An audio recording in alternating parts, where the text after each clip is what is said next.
Sejam bem-vindos ao ConstruiCast. O episódio de hoje é um oferecimento Produtora Infinity Plus. Está no ar mais um episódio do ConstruiCast. Hoje vamos falar sobre um assunto muito importante, que é como tornar a industrialização da construção competitiva em relação aos sistemas já existentes, ou seja, sistema tradicional. Para falar sobre o assunto, eu tenho a honra de receber aqui Luiz Alfredo, que é CEO do Grupo Aços, e vai falar um pouquinho para a gente como funciona o papel, seja de um centro de serviço, nessa cadeia de distribuição do aço. Luiz Alfredo, seja bem-vindo ao nosso podcast. Obrigado, Paulo. Obrigado. Para introduzir um pouco, sobre o assunto do tema centro de serviço, eu queria que você falasse um pouquinho sobre a sua formação e, dando continuidade, o que é um centro de serviço. Perfeito. Eu sou engenheiro civil de formação, né? Me formei na USP São Carlos. E, diferente dos amigos, todos queriam trabalhar em construtora, eu queria ir para a área comercial. E trabalhando na área comercial, fui tomando conhecimento, contato, né, com os sistemas que tinham construtivo enfim. E sempre a gente acaba se interessando mais pelo que inova, né? Convencional, a gente já conhece de longa data, é feito há muito tempo da mesma forma. E, enfim, aí no decorrer da trajetória profissional, eu fui trainee da Gerdau, né? Trabalhei na Gerdau, primeiro como vendedor, depois executivo, por 10 anos. E aí apareceu a oportunidade de ir trabalhar com um centro de serviço, de montar, na verdade, um centro de serviço do zero, né? Através de um cliente da Gerdau. E ele tinha a ideia, via que a distribuição tinha os dias contados e cada vez com as margens mais apertadas e estava buscando uma perspectiva melhor para o negócio, né? E ainda na Gerdau, plantei essa semente na cabeça dele, ele comprou a ideia, foi atrás de conhecer o que era isso, né? Um centro de serviço, de que forma preparava as peças, os equipamentos necessários para isso, e acabou fazendo a compra dos equipamentos, investindo, e aí apareceu uma oportunidade e me convidou para fazer parte aí dessa construção. Enfim, de lá para cá já passaram 12, 13 anos que eu estou aí nessa empreita. O centro de serviço a gente pegou do zero no terreno para montar. O projeto inicial ele mudou, a gente acabou ampliando. A intenção inicial era trabalhar exclusivamente com perfil estrutural, com viga laminada de aço. E a gente acabou ampliando um pouco mais ele no decorrer, as coisas andaram bem. E, enfim, 2 anos depois estava pronto, as máquinas instaladas e começamos nosso trabalho aí de fazer esse fornecimento. Ô, Luiz Alfredo, e nesse processo, né, falando do centro de serviço, eu queria que você falasse um pouquinho para a gente como que funciona, por exemplo, eu tenho um projeto e eu preciso construir uma casa, um prédio.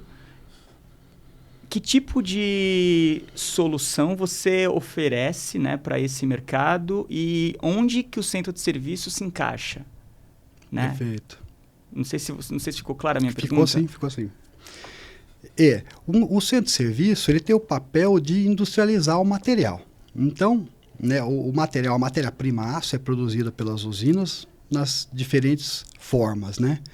Então, os aços longos, eles são laminados e produzidos e comercializados, né, distribuídos pelas siderúrgicas em barras, né? Bobinas são, né, enroladas, né? E você também tem um outro processo de desenrolar, transformar em chapa, transformar em rolos, né?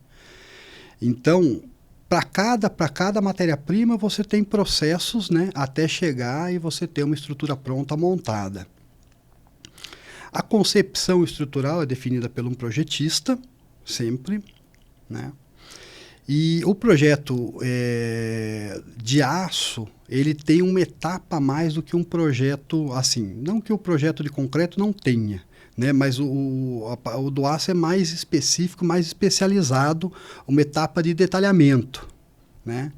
Então, a partir de uma concepção arquitetônica, né? O arquiteto define vãos, define formas, né? Isso é passado para um projetista estrutural. Ele faz o lançamento da estrutura, ou seja, ele vai definir, né, para cada posição de elemento estrutural, né, uma viga, uma coluna, qual a carga, a solicitação que tem ali, faz o dimensionamento com base, né, nos esforços que você tem. E vencida essa etapa, ele vai para uma fase de detalhamento, né? Então, explode-se o projeto inteiro, elemento por elemento, viga por viga, coluna por coluna, né? Vigas principais, vigas secundárias, e para cada elemento desse é detalhado posição de furos, recortes, comprimento da peça, né? Então como ele é um processo muito industrializado, ele precisa de uma precisão muito grande, né, desses elementos. Então, por isso, essa etapa de detalhamento é muito, muito importante. Uma vez detalhado o projeto, aí o centro de serviço entra, tem condição de fazer um estudo, né, para fornecer essas peças. Então, o primeiro estudo que é feito é o quantitativo de matéria-prima, né? Então é feito, né, o arranjo das peças dentro da matéria-prima que tem. Então, para a gente, né, falar de prédios, a gente está falando de perfil estrutural, né, laminado. Então, as barras são fornecidas com 12 metros, 12 e 6 metros. Então, dentro de todos os elementos, encaixa-se as peças para que sejam tiradas dessa matéria-prima nesse comprimento. Então, estuda-se, inclusive, divisão de peças, mas tem todo um critério técnico para se definir aonde vai dividir uma peça, né? Uma viga, você não vai colocar uma emenda no meio de uma viga. Então, esse é o primeiro estudo. Então, a gente quantifica. Para você construir um prédio onde tem, que ele vai ter um peso, né, aplicado de 50 toneladas, você vai precisar de 55, 60 toneladas de matéria-prima. Então, esse é o primeiro estudo que é feito. E depois disso, a gente, sim, gera os programas, né, para levar essas peças para o entendimento das máquinas, né? A gente tem as máquinas que a gente utiliza, são equipamentos CNC. Então, ele tem uma forma de leitura que depende de um arquivo específico que é gerado de uma forma comum aí né, para quem trabalha com detalhamento em aço. E aí sim que aí começa a mágica, né? Peça a peça, barra a barra vai entrando e vai saindo as peças, né? Então, hoje, o que a gente consegue fornecer? Né? A partir de um projeto, né, é muito comum a gente ter demandas que venham de clientes finais. Então, a pessoa física quer construir a casa dela. Ela chega e fala, olha, eu quero construir minha casa. O centro de serviço, hoje, né, onde a gente está, a gente não consegue fornecer uma casa montada. Tá? A gente tem interesse de avançar, temos, inclusive, plano de planejamento para isso, de avançar mais na cadeia de processos, ou seja, de ter mais processos, por exemplo, solda, que nós não temos hoje. Então, eu preciso necessariamente de um parceiro, que é um fabricante de estrutura, que vai terminar, né, a gente faz uma preparação das peças. O que é a preparação? A gente faz o corte, faz furação, faz recortes, faz marcação, faz um tratamento superficial com jateamento, né, para tirar a carepa, fazer a limpeza das peças, e a aplicação de um fundo de base epóxi. Tá? Isso dá uma qualidade muito grande, sim, nas estruturas. Né? Professor Alfredo, e nesse processo, né, quando você fala de quantitativo, que você prepara ali todo... Enfim, que você precisa precificar isso, né? E, enfim, você vai ali até certa etapa, deixar tudo pronto. Essas peças, no caso, depois que você trabalhou, passou pelas máquinas ali, CNC, tá tudo ok, você manda essas peças para montagem já direto para o canteiro, ou ela passa, de repente, ainda pelo esse parceiro fabricante? Bem colocado. Olha, via de regra, as peças, elas podem ter ou não a necessidade de passar por uma fábrica. Então, a gente bate muito nessa questão do planejamento. O planejamento é uma coisa muito importante. E isso difícil de partir do centro de serviço. Isso tem que partir, né, do cliente, do gerenciador da obra. Porque o centro de serviço, na verdade, é uma etapa, né, desse projeto, né? Ou seja, faz parte de sei lá, como que eu posso colocar?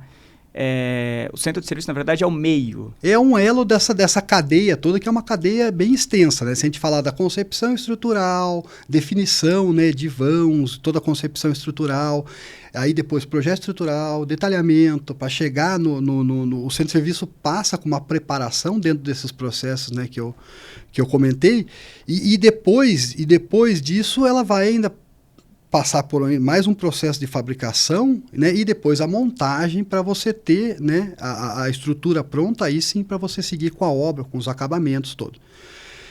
Então, o planejamento é uma coisa muito importante, porque toda estrutura, e de aço não é diferente, são peças pesadas, né? E as peças, uma vez que você movimentou, né, eu costumo dizer que eu não quero ver o projeto, eu não quero nem ver a cara do projeto, porque isso, de alguma forma, me atrapalha a concepção do centro de serviço. O centro de serviço ele tem que procurar a produtividade dele, né, por outros parâmetros que não é um entendimento da estrutura total. Eu tenho que ter foco na produção da peça, item a item. Eu não enxergo o prédio, eu enxergo a peça. Né? Isso leva a gente ter uma produtividade melhor, isso converge para uma produtividade melhor dentro do centro de serviço, de organização mesmo, de planejamento nosso, interno. Então, o planejamento interno nosso é exaustivamente trabalhado, a gente vai ver. Não tem sentido, por exemplo, se eu vou entrar com uma matéria-prima, eu produzir uma peça, né, por uma questão daquela etapa que eu falei antes, que é a primeira que a gente faz, que são os arranjos, eu vou estudar o aproveitamento da matéria-prima.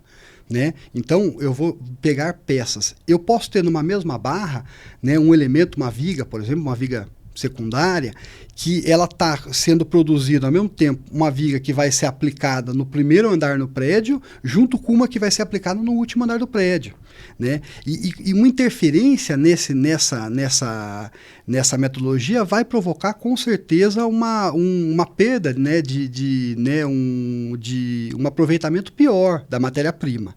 Tá? Então, por isso que eu digo, a gente faz o nosso planejamento olhando em produtividade e economia de matéria-prima. Né? Mas nem sempre não, praticamente nunca. Essa é a demanda do planejamento da obra. Né? E isso é um ponto que você tocou que é importante agora. Então, por exemplo, o centro de serviço tem o desafio, né, de tornar a industrialização da construção competitiva em relação a outros sistemas, justamente porque pensa nesse reaproveitamento da matéria-prima. Então, por exemplo, você utilizou ali pegou parte de uma viga para usar num projeto de um cliente A, e parte dessa matéria-prima que sobrou ali, você usou no cliente A, você não vai cobrar essa matéria-prima, essa peça inteira, porque você vai pegar isso e reutilizar, vender para o cliente B. Eventualmente, é por isso que você torna isso mais, de certa forma, acaba reduzindo o custo? Eventualmente sim, Paulo, mas isso não acaba não sendo uma regra. Tá? E isso era o grande desafio que eu tinha quando a gente começou há 10 anos atrás. Esse é o pensamento que eu tinha. Né? Eu vou juntar todo mundo, né? Como a gente tem até por característica atender projetos de todos os tamanhos, então projetos pequenos, projetos grandes, né? A gente atende mezaninos de 3 toneladas, né? A projetos de prédios de universidade de 1.000 toneladas. Né? Então eu tinha assim, essa pretensão de conseguir fazer isso. É um pouco difícil na prática, porque quando a gente vai falar sobre a série de materiais, né, de bitolas, por exemplo, né, material laminado, você tem hoje praticamente 100 bitolas. Então, para coincidir naquele momento exatamente, é bem difícil. Você tem que ter uma inteligência ali muito grande, né? Você acaba ficando um pouco... você coloca muita inteligência de fato, isso acaba onerando de outra forma, eu diria. Sim. E é difícil de ser no mesmo tempo, naquele mesmo momento coincidir. E uma vez que você tira a matéria-prima do processo de produção, da máquina, né, e a gente tem lá, né, espaço que a gente guarda os retalhos, que a gente fala, né, que são, né, sobras que saíram de algum projeto, é muito difícil da gente conseguir voltar com aquela peça para a máquina por uma questão física, né? Porque imagine uma organização de pedaços de vários tamanhos. A gente tem, durante um tempo, a gente fez isso de uma forma até mais criteriosa. Então, a gente anotava, né? A gente anotava o comprimento das peças que tinham sobrado e as bitolas, né? As dimensões daquela peça. E quando aparecia um projeto, falava, olha, dá para pegar aquela lá. Mas então, quando então, desculpa, sem te cortar. Uhum. Então, quando entra um projeto novo, primeiro você vai avaliar o que você tem ali de sobra. Na verdade, a gente vai avaliar, antes de mais nada, a gente vai avaliar aquele projeto, qual que é a demanda dele. Sim. Normalmente, os projetos por si só, a gente consegue ter bons aproveitamentos fazendo boas análises. Né? Por exemplo, considerando divisão de peças, que é uma coisa que é viável, o aço permite isso. Você pode fazer, né, soldas de topo, inclusive, né? Você consegue fazer, né, numa viga, né, você posicionar emendas em pontos que vão atender bem. E quando eu faço isso, né, eu tenho uma inteligência que tem por trás, porque eu tenho que, né, aquela peça, para a máquina, inicialmente, ela é um arquivo, ela é um comando. E eu tenho que dividir essa peça em 2 comandos. Entendi. Tá? Então, trabalhando no próprio projeto, na demanda do projeto, a gente consegue ter índices de aproveitamento muito bons, desde que não haja do cliente alguma restrição sobre emendas, né? Às vezes por uma questão de prazo, às vezes por uma questão, enfim, de não querer esteticamente ver uma emenda numa viga ou numa coluna. Mas normalmente a gente trabalha fazendo esse estudo dentro daquele projeto. Para aproveitar materiais que foram de outros projetos, tem essa dificuldade. Esse era o grande objetivo e é o que eu tinha na cabeça quando a gente começou lá atrás. A gente não inventou isso, o modelo de centro de serviço, né? A gente foi conhecer o que tinha no mundo. Então eu viajei, né? Viajei para a Europa, fui lá visitar centros de serviço, né? Para ver como que eles trabalhavam. E eles já me adiantaram que seria muito difícil de conseguir ter esse aproveitamento. Mas eu acreditava que com ganho de escala, a gente tendo mais projetos passando por lá, eu teria ao mesmo momento vários projetos, e aí seria mais fácil essa interação. E em alguns momentos, sim, a gente fez, a gente procura fazer até hoje, mas existe uma dificuldade realmente física de um retalho, né, de uma parte que saiu de algum projeto. Quando ele vai para o estoque, né, ele muitas vezes, esse pedaço que você precisa, a gente tem catalogado, mas ele está por baixo de toda uma pilha. Eu preciso movimentar 20 toneladas de material para conseguir acessar aquele elemento. Então, o que torna um pouco mais difícil. Mas a gente recorre, sim, é bem comum a gente usar, né, mas não é daí que vem a economia não do centro de serviço na cadeia. Nesse bate-papo eu vou descobrir. Vai sim. Só eu queria aproveitar. Eu sei que assim, as grandes obras hoje existentes no país, quando fala de aço, elas acabam indo aí para os grandes fabricantes. Sem dúvida. Né? E vocês, como centro de serviço, de certa forma, acredito que seja um facilitador aí para as construtoras não precisarem recorrer a essas grandes empresas aí de metálica. Uhum. Como que você facilita essa negociação dentro de uma construtora? Por exemplo, tudo bem, eu não quero passar isso para um grande fabricante porque eu acho que eu sou capaz de fazer, né? Perfeito. Olha, tem uma questão estratégica do negócio em si, né? E a outra é uma questão técnica, realmente, do que precisa e qual é o grau de conhecimento e de domínio, né, de toda a cadeia que esse meu cliente tem, né, a posterior, né? E nesse sentido, só para complementar, aproveitando, eu queria que você me falasse também se você tem um tipo de projeto específico que o centro de serviço cai muito bem. Perfeito. Tem, sim, né? Uma tipologia de projetos para prédios, por exemplo, ele vai muito bem. Galpões vai muito bem, né?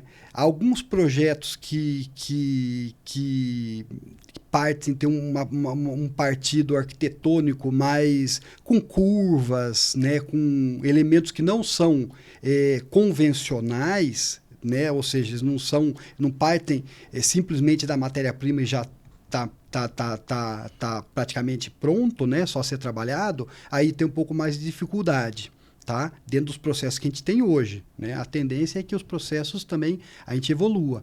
Mas, principalmente, eu diria prédios quando a gente fala do mercado de construção especificamente, né? A gente tem mercado de energia também, aí tem uma outra pegada, uma outra particularidade.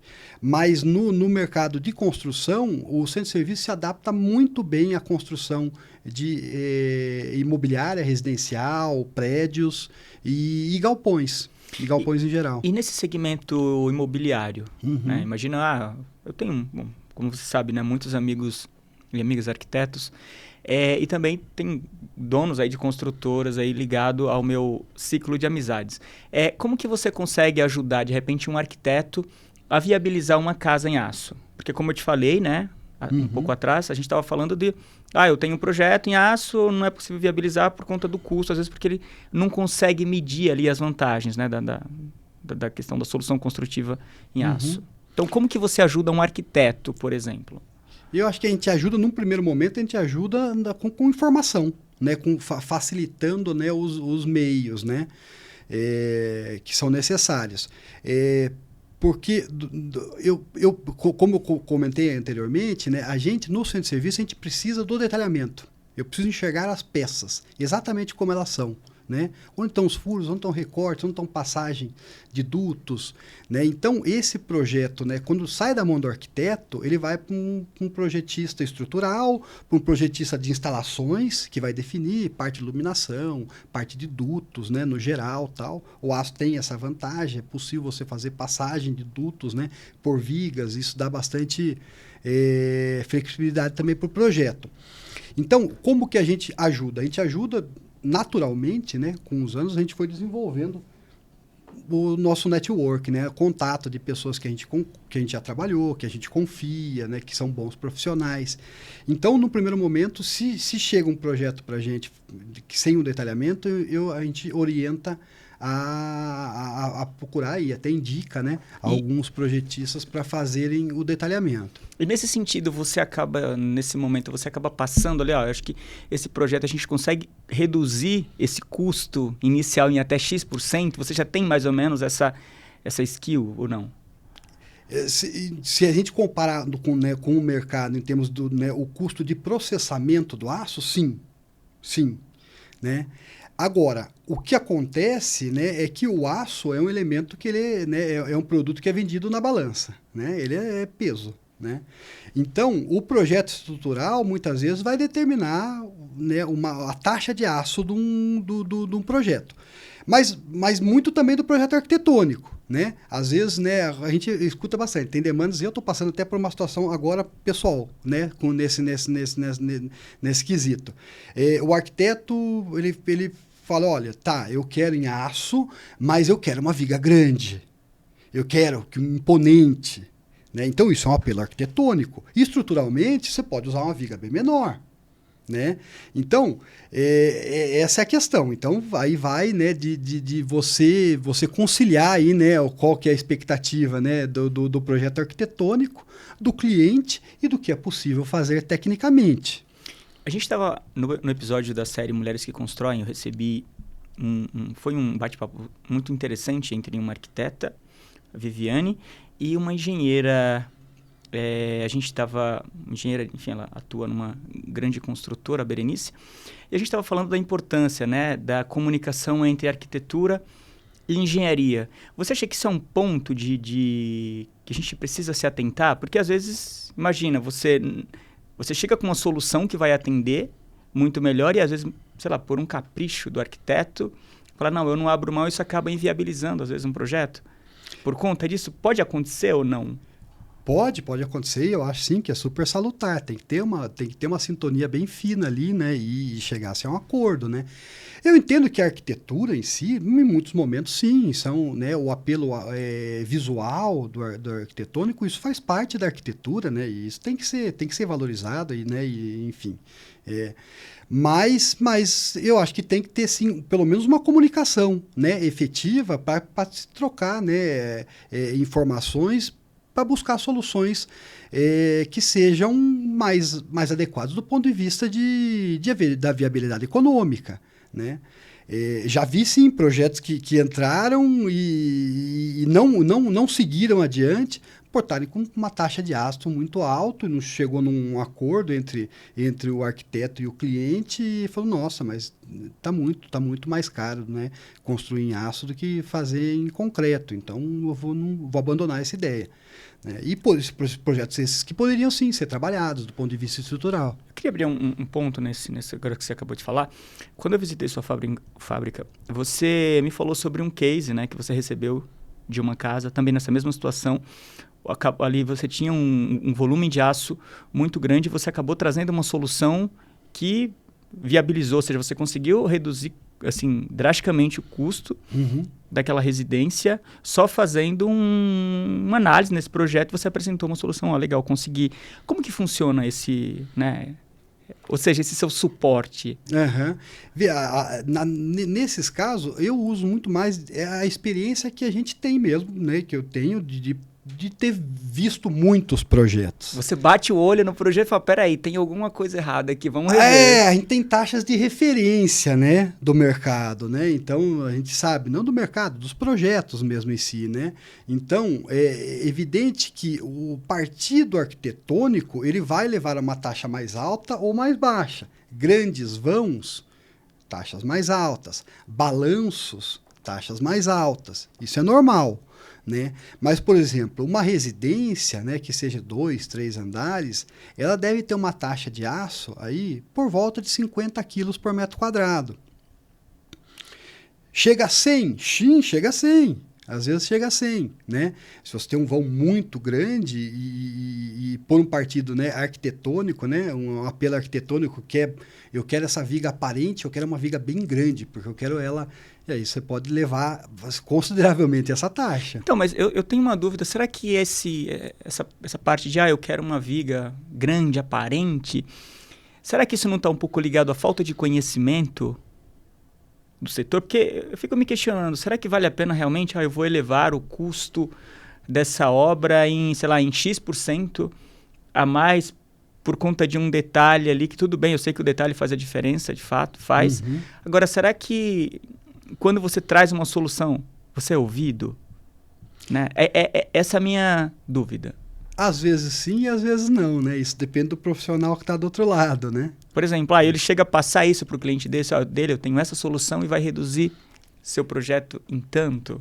Muitas vezes a gente procura não entrar em rota de colisão, né, com arquitetos, né? Mas, via de regra, as demandas que aparecem para a gente lá nessa aplicação do aço, né, nesse tipo de construção, elas vêm dos clientes finais. E o cliente final, ele faz um orçamento, eu olho e falo assim, nossa, mas eu estava esperando menos. Né? E aí, inevitavelmente, também a gente faz um comentário, né, pela sensibilidade que a gente tem. Né? Fala, olha, mas é que numa avaliação prévia eu te digo, esse projeto está pesado. Né? Eu acho que ele pode ser reavaliado. Né? Você pode lançar partido de soluções que podem aliviar, por exemplo, uma contraflecha. Né? Muitas vezes não são todos os projetistas que trabalham com contraflecha em aço. E isso é um processo, né, que você consegue, sim, você consegue aliviar peso de vigas, principalmente vigas secundárias. Então a gente trabalha com viga mista, né? Você conecta a laje, né? Na mesa superior da viga, você consegue fazer essa seção de concreto, trabalhar junto com o aço. Né? Então isso traz economia também. Sim, inevitavelmente a gente faz sim uma crítica, não é esse o nosso compromisso, mas é essa forma que a gente vê também de viabilizar, né? Né? Um cliente contente, satisfeito, né? Então isso tem e volta, né? Indica. Então a gente faz o nosso trabalho também nesse sentido. Porque se você tem, na verdade, esse desafio de contribuir, né, com o mercado. Imagina, eu tenho um sonho de construir metálica, de fato, a construção industrializada, ela dá um gosto pessoal, tá? Eu acho, assim, eu considero várias vantagens, inclusive a leveza, né, do projeto. De fato. É gosto pessoal, enfim. Mas, se você tem esse desafio, eu acho que, de fato, sim, você tem que contribuir, né, com o conhecimento de vocês, porque, estou trabalhando ali, eu, engenheiro estrutural, junto com o arquiteto, de repente, eu trago você para para essa discussão. Opa, peraí, a gente consegue melhorar isso aqui em questão de custo para viabilizar para esse cliente final. Acho que no final todo mundo ganha.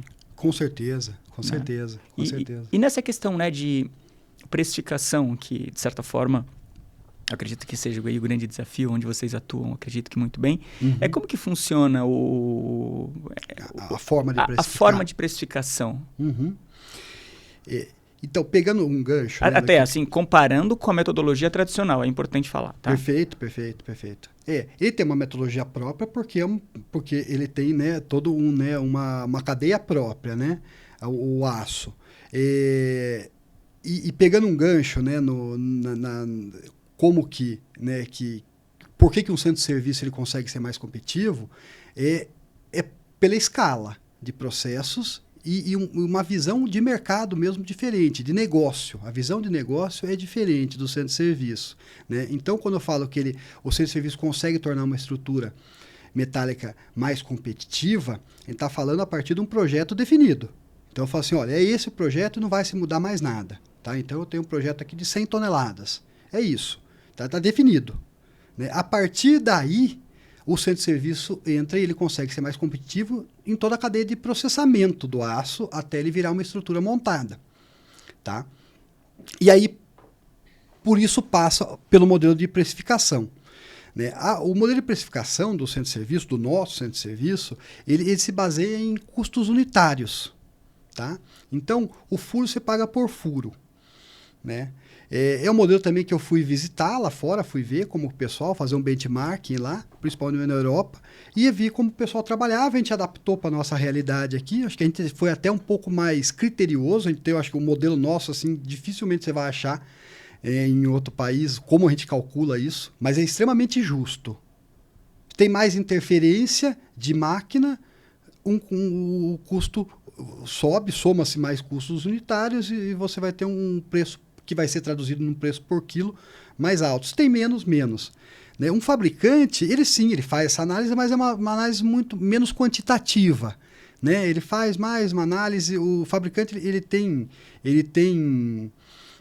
uma característica de usar muito custo fixo na formação de preço. Eu não uso custo fixo. Eu não quero saber quanto que é o meu custo fixo. Porque a gente tem outras atividades, né, no nosso negócio que ele custeia. É interessante, né? Então, uma coisa vai compensando a outra. Exatamente. E por isso, e aí vem a competitividade. Né?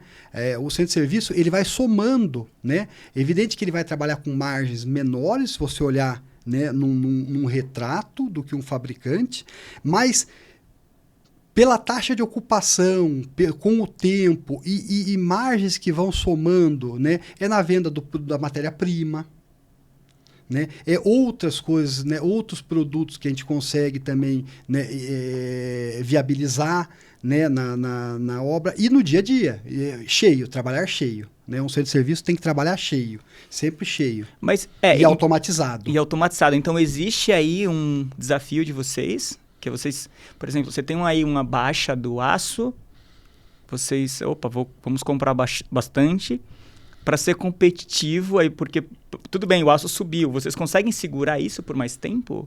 Sim, aí é muito mais uma condição, né, uma questão de mercado, né? Se o mercado sobe o preço, o mercado está demandado, evidente, uma empresa ela visa sempre o resultado. Sim. Né? Ela repassa, mas consegue amortizar principalmente na disponibilidade. Né? A gente passou por a época de pandemia, né? 21 principalmente, segundo semestre de 21, que a gente viveu uma crise de escassez de produto, de matéria-prima. Não se tinha. E aí o centro de serviço ele conseguia dar uma agilidade, porque a gente sempre trabalhou muito estocado, né? Então, como distribuição, então a gente tem uma facilidade muito grande. A gente consegue trabalhar com prazos mais curtos por estar em cima da matéria-prima. Isso dá um diferencial muito grande. Né? E os preços são praticados de acordo com o mercado.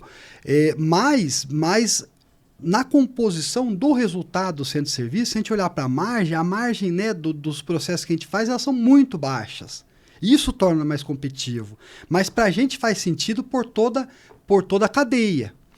Tem algum case assim, de alguma obra relevante no país que vocês forneceram via centro de serviço, só para contextualizar um pouquinho aqui o nosso bate-papo? Sim. Porque a gente fala muito de residência, de prédio e tudo mais. Sim, fala umas 3 obras relevantes assim, que vocês forneceram no Brasil. Tiveram algumas. A gente forneceu, por exemplo, uma estrutura para uma torre de monitoramento na Amazônia, que até naquele momento, isso faz uns 5 anos mais ou menos, era a torre mais alta do Brasil. Ela está no meio da Floresta Amazônia. É um projeto, se eu não me engano, foi financiado por pelo governo alemão. E foi montado. Então, tinha todo o desafio, né? Esses projetos tinham o desafio da logística, né? Que aí é parte do fabricante, né? Que nos contratou. Mas as peças precisavam chegar lá e serem montadas, né? Com precisão. Não podia nem de forma alguma uma peça ter que, né, ser descartada ou ter que voltar para a fábrica, né? Então, esse foi um projeto bem interessante, emblemático pelo fim dele, né? Muito legal, pela logística, e é uma torre enorme, tem uma escada dentro e sobe, eu não me lembro agora qual a altura que ela atinge, mas é bem alta. Eu cheguei a ver fotos dela depois, né? No meio naquele mar de floresta, ali você vê a torre, ela sobressai, realmente ela passa por cima da copa de todas as árvores e passa muito em cima. Bacana. Esse foi um projeto bem diferente, foi produzido basicamente em cantoneiras pesadas, né? Foi um projeto que passou por lá, deu até uma relativa publicidade. Tá? Não, eu vou ver depois. Isso me manda, inclusive. Dá uma olhada, é um projeto legal. Teve um outro projeto que a gente participou também, que é da Assembleia Legislativa de Goiânia. Depois eu pego certinho também para te passar. E esse é um projeto bem legal. O arquitetônico é um projeto arquitetônico bem legal, que usou muito elementos totalmente um diferente do outro. Tinha um nó no piso dele, né, da Assembleia, que ele tinha... Chegavam nesse nó coisa de 15, 20 vigas, assim, sabe? Nossa. Então, era um elemento, esse elemento, inclusive, a gente fez toda a preparação das peças e levou numa caldeiraria para soldar, porque era uma coisa de uma precisão, tudo com ligações, aqui a gente fala de contato, né? Ligações de contato flangeadas. Então, esse tipo de conceito, ele não admite nenhum desvio, sabe? E foi montado com sucesso, está lá, bem bonito. Esse foi um projeto eu vou pegar esses links aí depois, se a gente conseguir. A gente coloca na descrição, tanto das plataformas de vídeo, de áudio também, para quem tiver curiosidade e querer visitar, querer ver, acho que vale muito a pena. Perfeito, eu compartilho com você. E tem algum ponto assim que você gostaria de falar, né, sobre vantagens da construção industrializada e do centro de serviço, né? Essa ligação, né? Esse casamento. Casamento. Eu sou suspeito para dizer, né? Porque estou inserido nisso, acredito nisso, vim para o projeto porque eu acreditava, sempre acreditei nesse modelo, né, de construção e na participação do centro de serviço, justamente para conseguir tornar mais competitivo e mais ágil, né? Mais ágil, você ter peças expressas rápidas, de uma forma rápida. Então, a gente na história lá, né, falando um pouco sobre o mercado e como foi, né, para você criar uma cultura no mercado. Isso é a grande dificuldade. A gente tem muita contribuição do pessoal aí das usinas, né, trabalhando, mas eu confesso que os interesses nem sempre são convergentes, né, Paulo? Então, lá atrás, quando a gente montou a fábrica linda, tudo montado, os equipamentos de ponta, tudo prontinho para começar a atender o mercado. E a gente enxergava que os nossos clientes seriam os fabricantes, principalmente os pequenos e médios, porque os grandes fabricantes eles têm a capacidade instalada deles, os equipamentos deles, né? E aí, naquele momento, tudo prontinho, vamos dar o start, então vamos atrás dos projetos. E aí fomos conversar com fabricantes. Isso não foi difícil a base, porque a gente já atuava na distribuição há muito tempo, então a gente tinha com quem conversar. Tinha muito contato. Exatamente. Então, basicamente, foi chamar esse pessoal, hoje está comprando a barra, você não quer levar essa barra cortada, furada e tal. E, curiosamente, a resposta não foi muito boa, sabe, nesse primeiro momento. O pessoal enxergou o centro de serviço como um concorrente. A grande maioria, não todos. E aí essa resistência, para vencer essa resistência, foi muito difícil. No primeiro momento, alguns enxergaram realmente como um diferencial estratégico poder trabalhar com o centro de serviço e começaram a trazer os projetos. e mais do que isso, entenderam que através do centro de serviço eles conseguiriam aumentar a capacidade de produção deles, né? Então se lançavam em projetos maiores, quando eles não conseguiriam competir com fabricantes maiores, porque tinham prazos que ele não tinha capacidade de atender, e em associação com o centro de serviço isso se tornou viável. Então alguns enxergaram isso de uma forma positiva e se deram muito bem. Né? Bacana. Se deram muito bem. Eles entravam com projetos pequenos, né? Projeto 5, 10 toneladas e meses depois já estavam buscando projetos grandes, 400, 500 toneladas. Que só se tornou possível alcançar, atingir esse mercado, esses clientes, para eles, utilizando o centro de serviço. Aí depois a gente teve um segundo momento, né, que passou por uma crise, né, como a gente sempre tem. E aí muitos fabricantes desmobilizaram a sua fábrica. Eu lembro numa situação, a gente provocou, né, criou um workshop e levamos, né, um pessoal para conversar e mostrar um projeto, fazer visita, um tour na fábrica.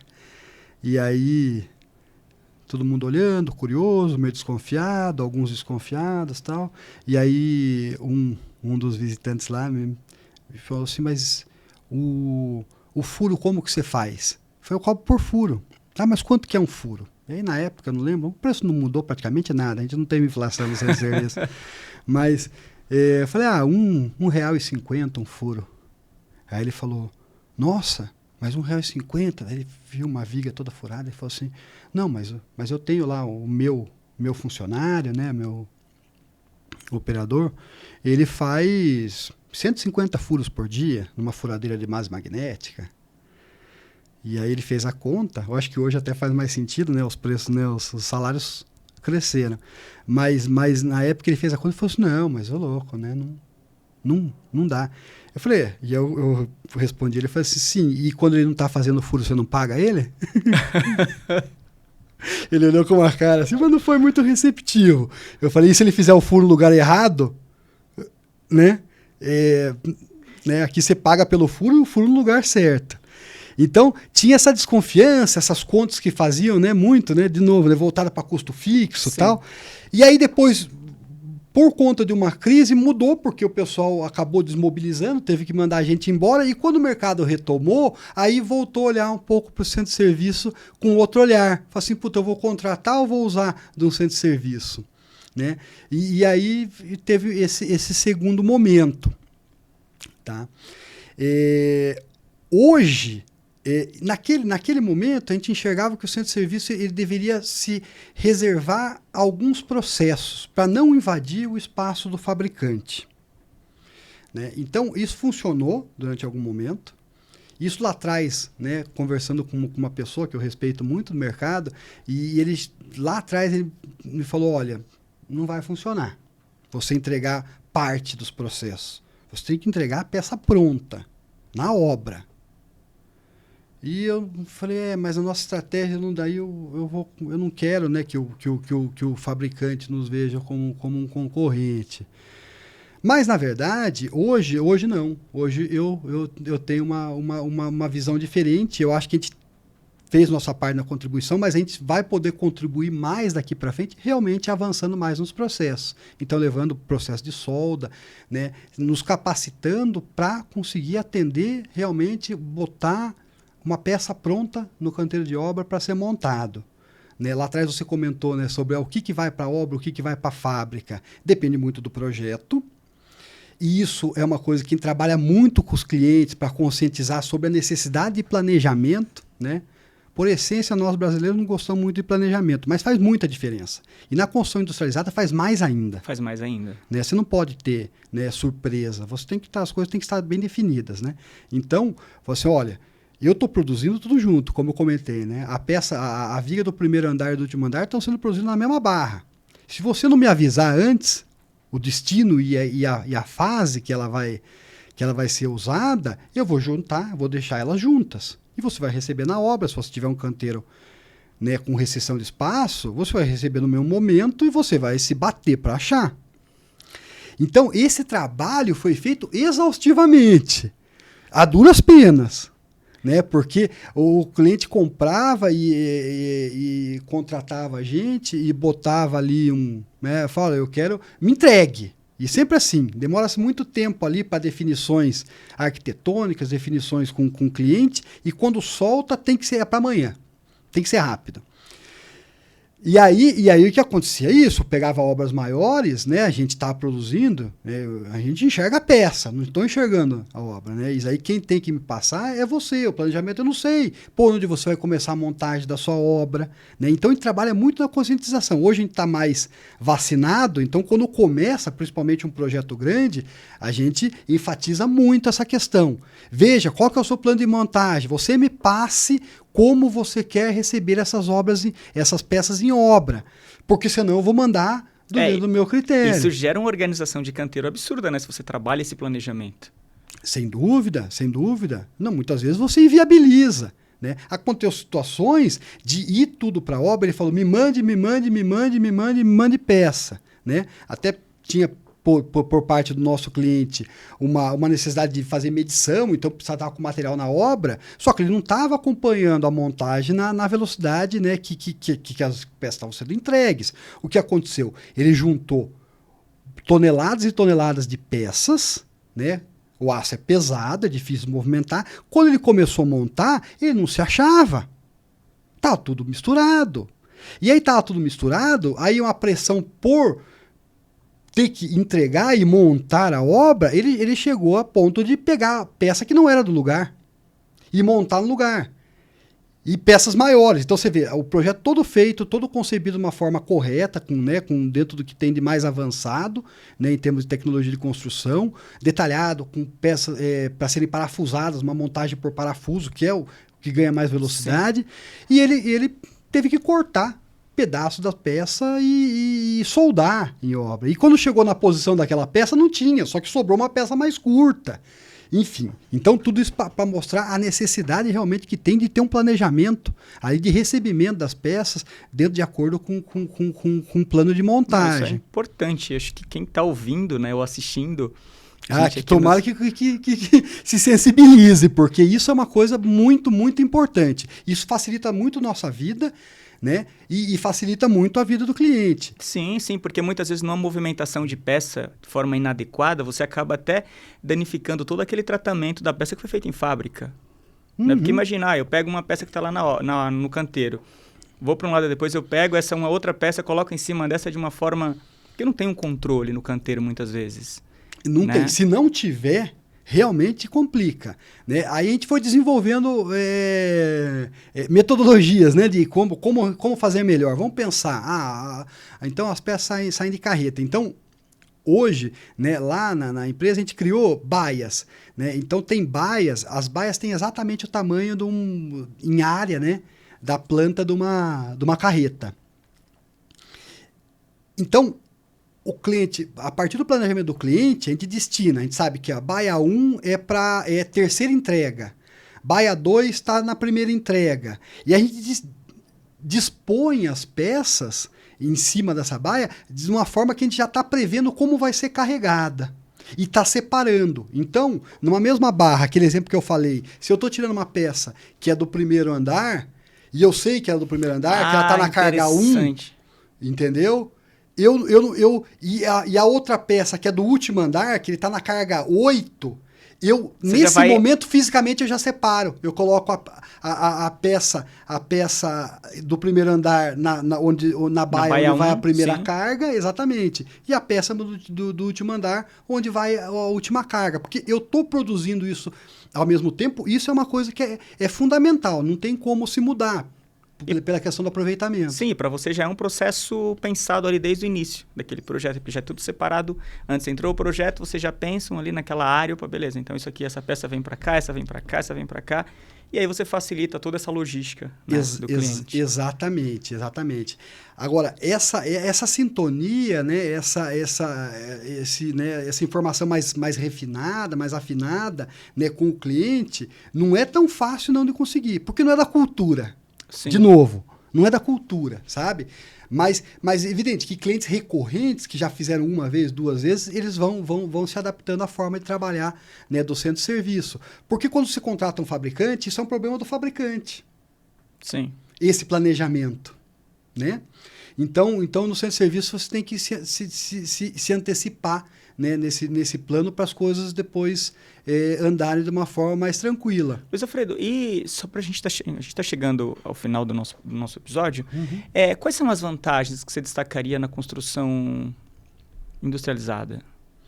A construção industrializada tem as vantagens. A primeira vantagem dela, com certeza, é a velocidade. Né? Você consegue ter obras, construir prédios de uma forma muito, muito rápida. Né?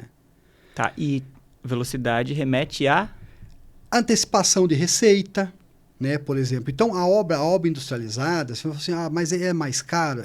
Via de regra, ela vai ser sim. Ela vai ter um custo maior. Só que quando você coloca isso, né, numa linha de tempo com antecipação dessa receita, né, antecipação do resultado, né, de um negócio, ela se viabiliza. Eu falo muito aqui, né, menos transtorno ali para a vizinhança. Com certeza. Não, do ponto de vista social, ali de coisa, é muito mais fácil, né? Você trata todas, né, os imprevistos, você trata dentro de fábrica, né? Então, isso ajuda muito. Bem planejado, você consegue causar impacto muito pequeno. Sim. Né? A obra industrializada, metálica, ela dá ela dá uma versatilidade muito maior depois para adequações, se você precisar fazer uma ampliação, por exemplo, né? Uma obra que ela pode mutar. Eu fiz hoje assim, mas eu preciso agora esticar um pouco para cá, preciso mudar esse vão. Isso, a obra em aço, principalmente, ela dá essa flexibilidade também, né? E tem uma coisa aqui, um ponto aqui no nosso podcast, que é convidado convida. Certo. Tem alguém que você gostaria de ouvir, a pessoa aqui? Enfim, se sim, você gostaria que você olhasse para aquela câmera e convidasse a pessoa aqui. Certo. Eu acho que aqui a gente, né, está indo bastante na linha da construção imobiliária, né? E aí, né, eu sei que tem um alinhamento muito com os arquitetos, e eu acho que são realmente os arquitetos que têm a capacidade de transformar aí o mercado, né? Conhecendo mais do produto, aplicando mais o produto. E falando de construção industrializada no geral, né, tem um arquiteto que eu acho que indicaria, acho que poderia somar aqui, trazer alguma contribuição, porque ele é bastante especializado em construção industrializada. Ele usa muito madeira e usa muito aço. E conhece, detalha bem, sabe, a estrutura arquitetônica, né, o projeto arquitetônico detalha bem, conhece bastante do produto, tanto madeira como aço, que são, né, nas duas vertentes aí, construções industrializadas, tá? O nome dele é Pedro Corneta. Pedro Corneta, tá? Estou fazendo aqui a propaganda dele, tá? Inclusive eu estou construindo minha casa agora, eu cheguei a consultar o Pedro, acabei decidindo por um outro arquiteto, mas foi o que eu fui buscar pelo trabalho dele. Eu conheço o trabalho dele, e o trabalho dele é muito legal e soma bastante, conhece bem. Então, Pedro Corneta está convidado para participar do nosso podcast, a convite do Luiz Alfredo. Tem uma pergunta que eu gostaria de fazer antes da gente encerrar. Vou colocar seu contato, né, na descrição do nosso episódio, tanto de áudio quanto de vídeo. Se alguém quiser, algum arquiteto, engenheiro, quiser visitar a sua fábrica, é possível, sim ou não? Claro. A fábrica está sempre aberta, a gente sempre recebe bastante visita e a gente fica bem contente de receber o pessoal lá para conhecer, para informar, trazer algum esclarecimento que vai ajudar a gente a desenvolver esse mercado também. Hoje a gente está com a planta para esse mercado em Curitiba, temos uma operação menor hoje em Minas Gerais, que temos um grande projeto para sair em Minas Gerais. E depois que sair, a gente volta aqui para falar um pouco mais dele, mas indo nessa linha, que a gente quer avançar mais e quer ter peças mais especializadas, mais processos e peças prontas para a gente realmente ter a condição de entregar peças no canteiro prontas para montagem.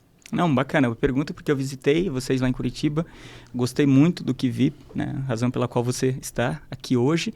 E legal. Já estou curioso aí para visitar Minas também. Em breve nós vamos tirar esse projeto do papel. A gente hoje está com investimentos no Rio também, mas aí mais para linha de energia, mas com centro de serviço, com vários processos também. Estão fazendo mais investimentos lá e em breve vão voltar para o projeto de Minas para tocar esse projeto aí, que é um projeto bem audacioso. Não, bacana. E antes da gente encerrar o nosso episódio, tem alguma fala que você gostaria de dar algum conselho para quem quer construir em um aço, por exemplo, que é sua grande especialidade? A gente está à disposição no que precisar de ajuda, de algum esclarecimento aí. Não tenha nenhuma restrição aí para incomodar a gente, que a gente gosta de participar e de ajudar. E agradecer a oportunidade aí de estar aqui, de poder trazer um pouco mais de informação, esclarecer aí um pouco mais do que a gente vive, né? E que a gente... para mim, isso é meu vício. Não, que bom.